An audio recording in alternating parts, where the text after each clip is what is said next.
Hello, it's Shari here today, and I'm going to be modifying the shadow box card to make this fun box of crayons card based on my box of crayons from when I was younger. So this box of crayons actually came from my grandmother's house. I actually took pretty good care of them, but you can see there on the front it says Shari's Colors, and I just pulled this out as inspiration for today's card. The date on the back said 1988, so this is a pretty old box of crayons, but I kept it in pretty good shape.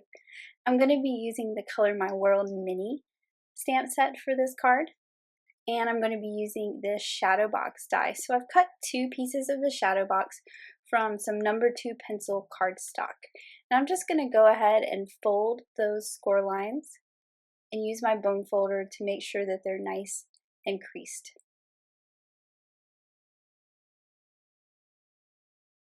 So you want to fold on that big fold, and then you also want to fold the flap. And you want to do this to both pieces. So once those are all nice and scored, I'm also going to add some adhesive tape to those little flaps. So this is just the 1/4 inch adhesive tape, and then I'm just going to trim off the excess that's hanging over the edge. Now I wanted to cut a scallop, or not a scallop, but an arched shape in the front of this card. And I want to make sure that's centered in the front. So right now I'm finding where the center of that front panel is, and I'm just going to mark it with my pencil. And I'm going to use my T square ruler here just to draw a line. And this is going to be my guide for finding the center. So I'm going to go ahead and stamp my sentiment, and I'm going to stamp that pretty close to the bottom there. And I'm stamping this first before I die cut it so that I can line up my die cut correctly and make sure I have enough room for this sentiment to fit. So I've got it loaded in my MISTI here, and I'm stamping that with some Noble Fur ink. So this is a dark green ink. And I actually missed a little bit up on the top of that U, so I'm just stamping it again. I'm also going to go ahead and put these two pieces together. I'm not going to complete the box, just put the two pieces together so that I have a nice long piece, because my die cut is going to go onto both pieces, so I want to cut them both at the same time so it's lined up perfectly. So I've just pulled the backing off that one flap where the adhesive was, and I'm just using my grid mat to make sure it's all nice and straight, and then I can just line those two pieces up.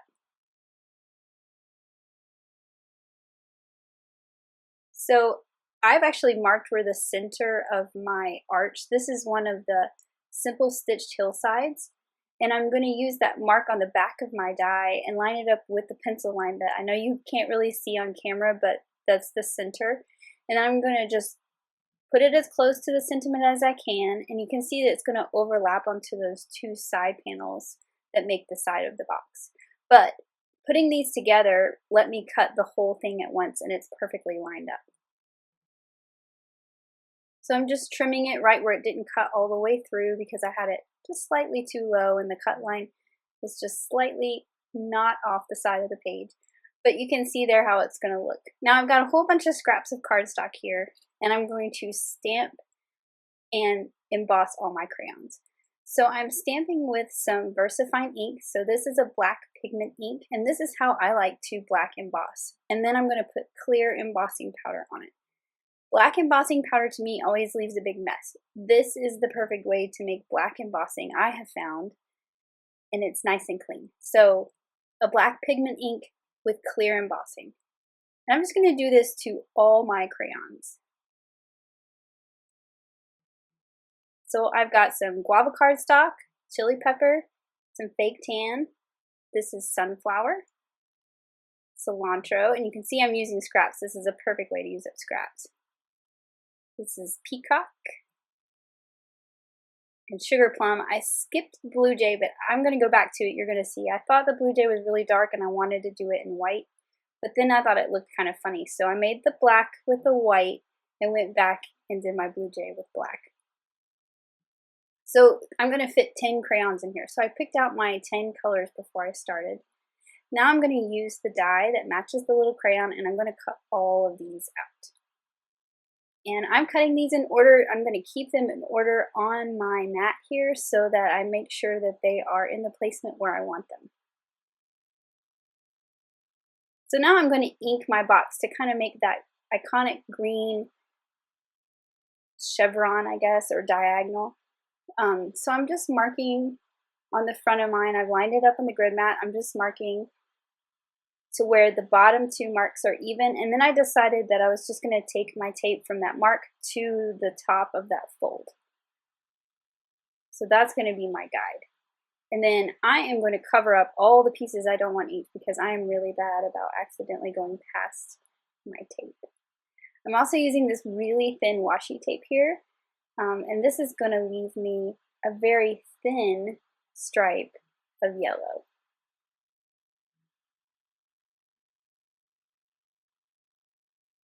And I'm going to be doing 2 colors of green, so you're going to see how this kind of works out. Now I've got some purple tape, and I'm actually using this more as a guide for the width. I'm not going to leave it here. But this makes sure that my wide stripe is going to be the same on both sides. So I just put that down right against the thin washi tape, and now I know where to put my post-it tape. And then I can do the same thing on the other side, and then both sides will be exactly the same width. You could do the same thing with the thin stripe. I just kind of eyeballed that one. But you can use your tape as a guide for your widths. So I've got some Lucky Clover Distress Oxide, and I'm using the Distress Oxide because it's got a pigment to it, so it's going to sit on top of that yellow paper and look really nice. And you can see there, I went ahead and I masked off the rest of my box. I got some full adhesive post-it notes on the right side there. I'm just really bad about accidentally going past the tape when I'm inking, so it's just better to protect everything if possible. So now I am going to cover up what I just did because I'm going to ink with a different green. I'm going to ink in with a darker green because if you noticed on my Crayola box earlier, there's 2 colors of green. I've also found the center of those side panels. I don't know if you can see that pencil line on camera, but I lightly drew a pencil line that's the center of the panels. That's what I'm doing here. And that's going to help me eyeball these sides here. And I'm using my ruler to kind of line it up across so that they're pretty even. They're not going to be perfect, but you're not going to really tell, but I'm trying to get it as even as possible. So I'm just checking to make sure it looks pretty even. So this is basically going to ink the sides, and now I'm going to cover up the rest of it so again I don't make a mess. And I'm going to go ahead and erase my pencil lines before I start inking. So for the darker color, I'm using pine needles, Distress Oxide, which is just a slightly darker green.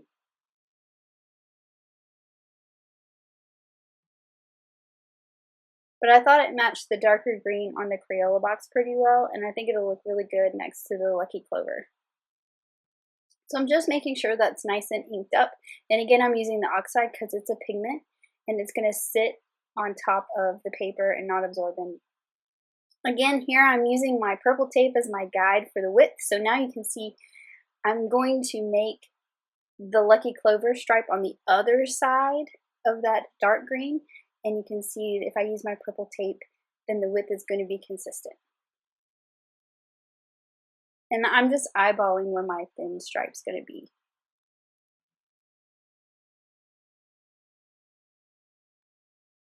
I'm going ahead and pulling off the middle just so I can see what I'm doing.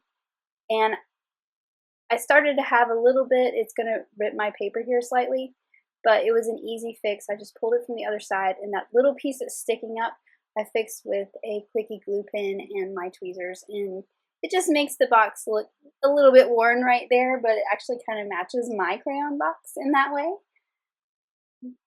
But I didn't want to have to start over. It wasn't that big of a mess up. So I'm going to block off the part I just inked, and I'm only doing one side, you can see here, because the other side, as you can see, kind of when I ink, it's going across the seam onto the back panel. I can't do that on the other side until my box is fully formed. So you'll see here in a minute how I'm going to do the other side. But I just love the look of the stripes once I got it done. It just looks so perfect. So to do the other side, I basically need to complete my box because it needs to wrap around. But I don't want to adhere my box closed just yet because I want it open to put the interior pieces in. So I'm just going to temporarily hold it closed with a piece of washi tape while I do my inking. So this is just going to hold it closed temporarily, and then I can start to put my masking on that other side so I can get my light green stripes to finish off the stripes of the box. So again, I'm using my purple tape here as a guide for the width of that stripe. Then I need to put down my thin tape.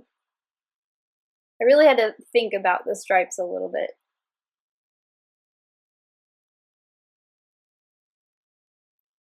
And then I can mask the rest off with my Post-it note tape, and I will pull up that purple tape because that's where my stripe's going to go. So again, I'm going back in with the Lucky Clover for this one. Block off the dark that's there, block off everything so I don't mess anything up. And then I'll go in with the Lucky Clover, which is the lighter of the two. Again, Pine Needles was the dark. And I'll just finish off the stripes that kind of wrap around to the back of the box. And once this oxide ink dried on here, it had like a nice chalky look, which looked really cool with my end product.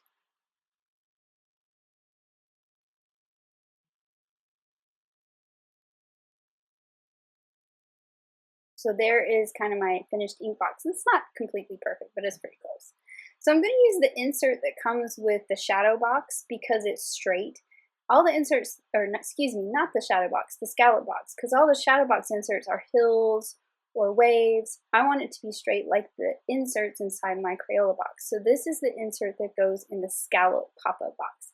And I cut it from some paper bag cardstock because I think that looks just like the inserts inside your box of crayons. I've folded it on the score lines, and I'm going to add that double-sided tape to all the little tabs. Now you're not really going to see this that much because I'm going to put my crayons on the front, but I just thought it was that nice added extra touch to be the same color as the inserts in the crayon box. So what I've done is I've taped my insert down to my grid mat so it's straight, just with some washi tape to hold it in place. I put some liquid glue on it, and then I've got my 5 crayons that are going to go on the front. I'm going to start with the one I want in the middle and then build off that. And I use my grid mat to figure out where the middle was. And since I use some liquid glue, I can kind of shift them around a little bit if I need to. They don't fit perfectly right next to each other. You just kind of have to tuck them slightly. But you can still see the whole image, even with the edge tucked, and I think it looks so cute. The grid mat also helped me keep them all the same height. So that's what I did. I moved that front one over to the side, and I'm going to do the same thing for the one that's going to go in the back. And I lined them up on the same line on my grid mat, and this will allow me to make sure that my crayons are the same height on both of them.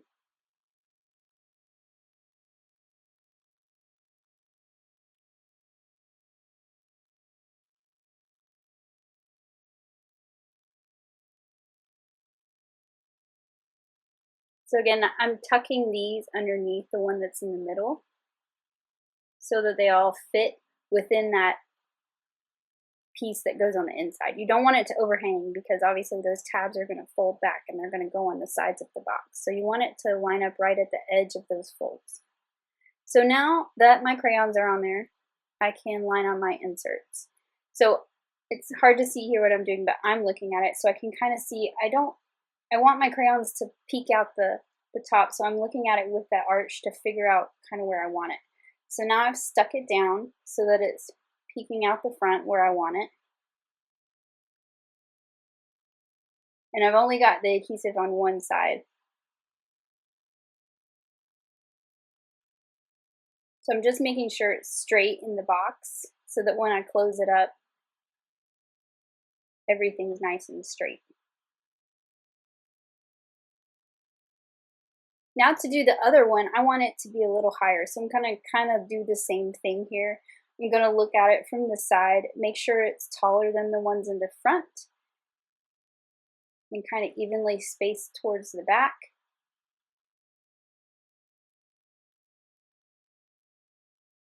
And it did take me a minute to kind of figure out the best way to look at this.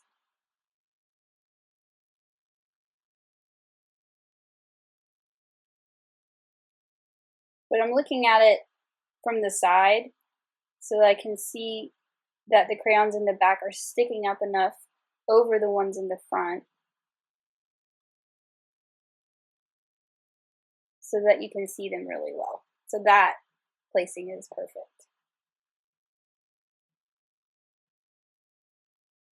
So now that I have them where I want them, I can just hold them in place, pull off the rest of that liner from that adhesive tape, and then I'm just going to fold my box closed, and now I know that it's all going to be flat when it's folded shut. I can also peel off the liner off that flap of the box, fold it in, and complete the entire box by closing it up.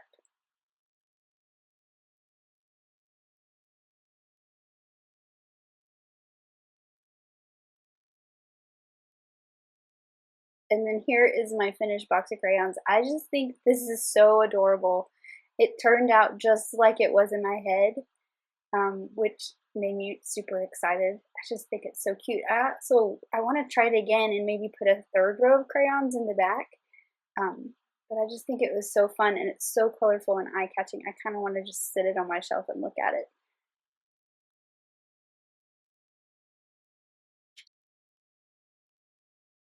So you can see this is the finished box, and it will fold flat so that you can mail it perfectly. And I didn't put the crayons too tall, it'll still fit in a standard size envelope.